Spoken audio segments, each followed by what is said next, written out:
NEET aspirant हो, बहुत ही dedication के साथ सारे के सारे मॉक टेस्ट दे रहे हो, रिवीजन भी कर लिया, कॉन्सेप्ट समझ में भी आ रहे हैं, लेकिन मैम नंबर नहीं बढ़ रहे हैं, ए सिली मिस्टेक्स हो रही हैं, बी हम बहुत ज्यादा नेगेटिव मार्किंग करते हैं, सी पेपर आता था, जब बाद में हम एनालिसिस करके देखते हैं मॉक टेस्ट का पेपर आता था, लेकिन मैम पूरा का पूरा पेपर पढ़ने का तो टाइम ही नहीं मिला, बहुत लेंथी था।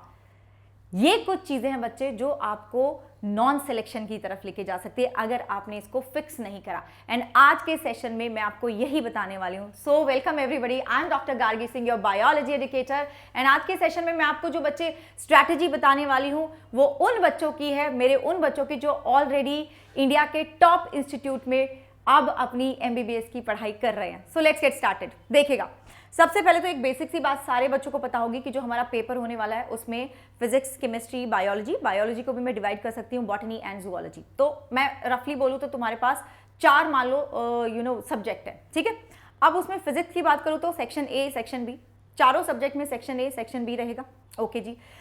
सेक्शन ए में 35 क्वेश्चंस आएंगे आपको हर एक सेक्शन में, और सेक्शन बी में 15 आएंगे। 15 वाला जो सेक्शन है आपको उसमें चॉइस मिलेगी, उसमें बच्चे आपको 10 ही क्वेश्चन करने होते हैं, ठीक है। लेकिन वो क्वेश्चन करना जो आपको बिल्कुल श्योर हो कि हाँ यही वाले क्वेश्चन हैं जिनके लिए मैं एकदम कॉन्फिडेंट हूँ जो बिल्कुल सही है। कोई और क्वेश्चन मत करना, क्योंकि आपने जो पहले 10 करे हैं उन्हीं के नंबर मिलेंगे, ठीक है। चलो इसकी बात भी मैं करूंगी। ओके, नाउ टोटल मेरे पास 200 क्वेश्चन हो गए, है ना। 2 बजे से मेरा पेपर शुरू होगा और पेपर खत्म हो जाएगा 5:20 पे, राइट। तो यार मैं कैसे इंश्योर करूं कि मैं ये सारे क्वेश्चंस पढ़ लूं, टाइम का प्रॉपर मैनेजमेंट कर लूं, OMR शीट को प्रॉपरली भर लूं, सारी बातें करूंगी। तो सबसे पहले बच्चे, आपके पास 2 अप्रोचेस हैं, 2 मेथड्स हैं। एक मेथड ये बोलता है कि आप पहले क्वेश्चन से शुरू हुए, पहले पार्ट से शुरू हुए। जनरली बच्चे क्या करते हैं, पिक करते हैं बायोलॉजी, एंड मैं भी आपको बायोलॉजी ही बोलूंगी कि आप बायोलॉजी से ही शुरू करिएगा। रीजन ये है, रीजन बीइंग बच्चे कि बायो आपका जल्दी हो जाएगा। जब एक पोर्शन आपका जल्दी हो जाएगा यू विल फील कॉन्फिडेंट, तो दूसरे पोर्शंस भी आप अच्छे से कर पाओगे। तो एक अप्रोच ये कि सारे के सारे क्वेश्चन बस पढ़ते जाओ और बस करते जाओ, ठीक है। मतलब तुम थोड़ा सा भी स्टक हो रहे हो फिर भी उसको ना करके ही जाना है, एक अप्रोच है। दूसरा अप्रोच ये है कि हम पूरे के पूरे पेपर को 2 शिफ्ट में करेंगे। एक अप्रोच 1 शिफ्ट में करने का है, दूसरा 2 शिफ्ट में करने का है। अब जो टॉपर बच्चा होता है, जो बच्चा अब ऑलरेडी मेडिकल कॉलेज में बैठा हुआ है, उसने क्या करा था, उसने ये करा कि उसने 2 शिफ्ट में अपना पेपर अटेम्प्ट करा। And how this is better than this 1 shift, मैं आपको बताती हूँ। तो पहली शिफ्ट में हम क्या करेंगे बच्चों, पहली शिफ्ट में आपका पेपर 2 से शुरू हुआ, 2 बजे से शुरू हुआ। तो लेट्स से कि आपका पेपर 2 बजे से शुरू हुआ, 3:30 तक हमें अपना टारगेट रखना है कि 3:30 तक हमें पहली शिफ्ट खत्म कर लेनी है। मतलब 1 घंटा 30 मिनट या हद खींच के 40 मिनट्स। मैं 40 मिनट्स मतलब जाना नहीं है, बट इफ इन केस मतलब बहुत ही ज्यादा लेंथी पेपर आ गया देन ओके। चलो, तो मतलब मैं बोल रही हूँ आपको 3:30 तक या 3:40 तक आपको पहली शिफ्ट खत्म कर देनी है। अब उसमें हम क्या करने वाले हैं, उसमें बच्चे हम सारे के सारे क्वेश्चंस को पढ़ने वाले हैं, ऑल द क्वेश्चन। और जो क्वेश्चन मुझे पहली बारी में ही पढ़ के समझ में आ गया इसका आंसर तो ये है, उसको टिक कर दिया, ठीक है। तो that question is not our problem, वो तो प्रॉब्लम रही नहीं, हम बिल्कुल कॉन्फिडेंट है कि यही आंसर आएगा। लेकिन बीच बीच में वो वाले क्वेश्चन भी आएंगे जो हमें कंफ्यूज करेंगे, जिसके बारे में हम श्योर नहीं होंगे। अब द ट्रिक इज कि उनको लेके बैठना नहीं है। You do not have to sit with the question, बैठना नहीं, उसको लेके skip it, let your mind process it. जैसे जैसे आप क्वेश्चंस अटेम्प्ट करते जाएंगे ना, आपका सबकॉन्शियस माइंड उसको प्रोसेस कर रहा है, उसको सॉल्व करने की कोशिश कर रहा है। लेकिन जब आप एक ही क्वेश्चन को लेके बैठ जाते हैं, उससे आपका टाइम किल होता है, या ये नहीं करना है, ठीक है। तो पहले हमने क्या कर लिया, जो हमें इजी लग रहे हैं, जो पहले अटेम्प्ट में होते जा रहे हैं वो करते जा रहे हैं, और जो नहीं हो रहे हैं उनके ऊपर तुम स्टार लगा सकते हो, अगर वो लगाने देते हैं। कई बार ऐसे इन्विजिलेटर आ जाते हैं जो कुछ भी नहीं लिखने देते हैं ना, बड़े स्ट्रिक्ट होते हैं, तो देख लेना। ओके, यहाँ पे भी बच्चे मैं ऑब्वियसली बोलूंगी तुम्हें कि बायो से शुरू करो, then chemistry, then physics. But अगर आपको लगता है कि नहीं आपके लिए जो सीक्वेंस है वो कोई और सीक्वेंस काम करता है, then you go for it. लेकिन अगर आपका कोई अभी तक डेफिनेट सीक्वेंस नहीं है, then do try this one कि आप बायो शुरू करिए, केमिस्ट्री, देन फिजिक्स। अब आपको कोशिश करनी है कि बायो के कम से कम 70 क्वेश्चन इस टाइम फ्रेम में कर लेने हैं। बायो के ये 70 क्वेश्चन बच्चे मैं बोलूंगी 40 minutes, 40 minutes is enough for bio, इससे ज्यादा नहीं लगाना है। बायो तो देखो आया नहीं तो नहीं आया, खत्म, है ना। अब केमिस्ट्री की बात करें तो कम से कम 30 क्वेश्चन लगा लेना, 28 से 30 तो लगा ही लेना।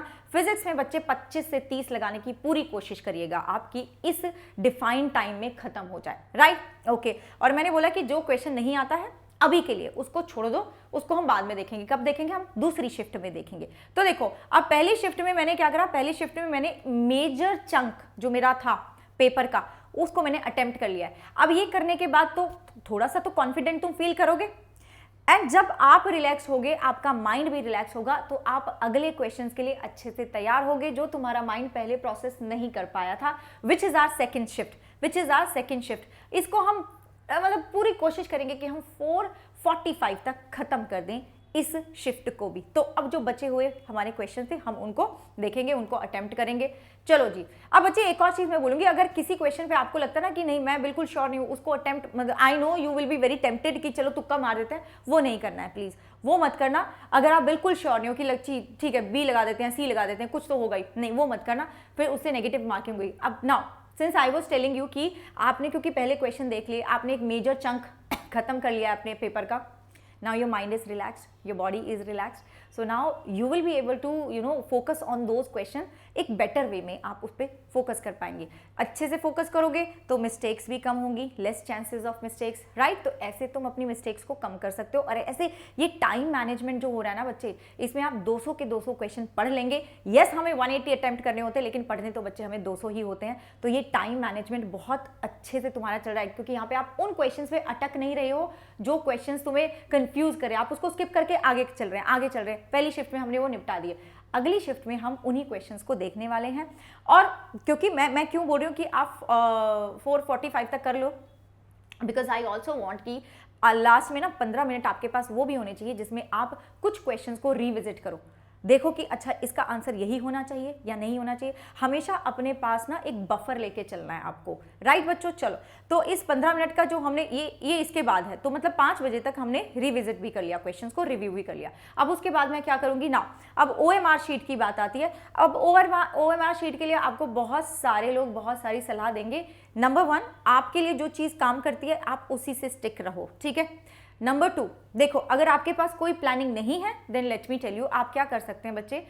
पहली चीज तो आप ये कर सकते हैं कि बहुत सारे बच्चे ऐसा करते हैं कि जैसे पहली शिफ्ट खत्म हुई तो उसके क्वेश्चंस का जो आंसर था OMR में साथ साथ लगा लिया। बट बी केयरफुल, जब आप स्किप करते हैं ना क्वेश्चंस, तो कभी कभी क्या होता है कि 1, ठीक है, 1 का आपने मान लो बी आंसर दिया है, ओके, 2 का आपने सी आंसर दिया है, 3 आपने करा ही नहीं है, 4 आपने करा है, ठीक है, लेट अस से 4 का आंसर ए है।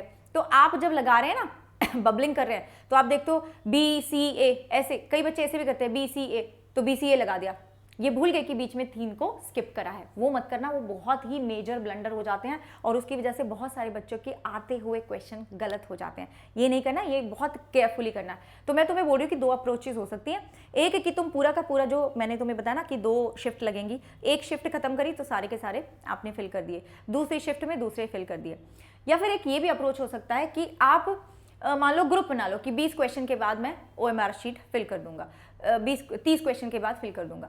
मोस्ट ऑफ द किड्स वो क्या करते हैं, जो मेरे स्टूडेंट्स रहे हैं जो अभी मेडिकल कॉलेज में हैं, उन्होंने ये करा था कि उन्होंने शिफ्ट पहली खत्म हुई उसके OMR शीट पे लगा दिए, फिर दूसरी शिफ्ट उसके OMR शीट पे लगा दिए। That is what they did. तो मैं आपको उन्हीं की बात बता रही हूँ। और एक प्रो टिप है बच्चे, एक प्रो टिप है। अच्छा एक और चीज, अब जब आप नेक्स्ट मॉक टेस्ट देंगे ना, उसमें ये सारी बातें ध्यान रखना, ठीक है। अभी क्योंकि अभी एक हफ्ता है, 7 दिन है, तो ये सारी बातें ध्यान रखनी है आपको। एक प्रो टिप है, वो प्रो टिप क्या है अभी बताऊंगी, ठीक है। तो ये सारी चीजें आप अप्लाई करेंगे अपने नेक्स्ट मॉक टेस्ट में। अगर आपको नहीं पता कि कहाँ है मॉक टेस्ट मेरा, तो आपका अगला मॉक टेस्ट हो रहा है हमारे साथ अनअकैडमी के साथ, and this is going to be the last mock test of all India mock test आपका। बच्चे लिंक मैं कॉमेंट्स में पिन करवा दिया है, ठीक है, डिस्क्रिप्शन में भी मिल जाएगा, कमेंट्स में भी पिन करवा दिया है। ये एग्जाम हर एक बच्चे को लेना है, एंड आप ये सारी चीजें जो मैंने अभी आपको बताई अप्लाई करेंगे, so that and you have to tell me. बच्चे कल हो रहा है एग्जाम, कल हो रहा है, तो कल जब ये एग्जाम हो जाएगा मुझे आके बताना है कि मैम इस चीज से हमें बहुत हेल्प हुई, मेरा तो बहुत सारा टाइम मैनेज हो गया, मेरे तो नंबर सडनली मेरे नंबर 40, 30, 50 बढ़ गए हैं। Why? Because I was able to focus on my questions with a very calm mind, ठीक है। और मेरे पास टाइम भी बहुत था मैम, बहुत बढ़िया से मैनेज है। तो बच्चे ये जरूर करना है। कल ये टेस्ट है, हर एक बच्चा ये टेस्ट देगा, फ्री है, कोई स्किप नहीं करेगा, इट इज मैंडेटरी। जितने भी मेरे बच्चे हैं सारे बच्चे इस टेस्ट को देने वाले। लिंक आपको प्रोवाइड कर दूंगी, बस लिंक को क्लिक करना है, एनरोल कराना है, और 2 बजे वही टाइम है, 2 बजे, ठीक है। 2 से 5:20 तक का आपका टाइम है, इस टाइम को यूटिलाइज करो और मुझे बताना कि आपका स्कोर क्या है ना। चलो, और दूसरी बात यह है कि हम कंप्लीट बायोलॉजी का मैराथन करने वाले हैं। कब? 30 को मैं पूरी 11th कराने वाली हूँ, पूरी 11th, ऑल द चैप्टर्स, कुछ नहीं स्किप होगा। 1 मई को मैं पूरी 12th करवाने वाली हूँ, ऑल द चैप्टर्स, सुबह 9 बजे इसी चैनल पर। ये लिंक भी मैं आपके कमेंट्स में पिन कर दूंगी। हर एक बच्चा जाएगा, अटेंडेंस लगाएगा, लाइक करेगा इन सेशंस को, so that I also know कि मैं इतनी मेहनत जो कर रही हूँ उसके लिए बच्चे भी उतना ही तैयार हैं या नहीं है। एंड अंत करेंगे हम 3 मई को with the top 1000 most expected questions. इससे बाहर क्या आएगा पेपर? कुछ नहीं आएगा, ठीक है, राइट बच्चों? ओके, सो यस, और एक मैं बोल रही थी ना प्रो टिप है, एक प्रो टिप क्या है? प्रो टिप ये है, जिस दिन तुम्हारा पेपर होगा ना, मान लो तुम्हारा पेपर, मान लो क्या 5 को है तुम्हारा पेपर, तो उससे 2-3 दिन पहले ना, मैं तो बोलती हूँ 1 हफ्ते पहले किसी से कोई बात नहीं करनी है, कोई नहीं सुननी है किसी की बात, उस बंदे से तो स्पेशली बात नहीं करनी है जो तुम्हें डिमोटिवेट करता है। अपने दोस्तों से बात नहीं करनी है कि तूने ये वाला, अच्छा वो बोलेगा तुमने ये वाला रिवीजन नहीं करा, तूने ये नहीं पढ़ा, ये तो बड़ा इंपॉर्टेंट है, इससे तो बहुत सारे क्वेश्चंस आते हैं। किसी की बात नहीं सुननी है, सो दैट आपका माइंड काम रहे। स्पेशली जिस दिन तुम जा रहे हो अपने एग्जामिनेशन सेंटर में, तब तो किसी से बात करनी ही नहीं है। उस टाइम पे फिर तुम, वो तो खुद घबराया हो घूम रहा है, तो तुम भी घबराए हो घूमोगे।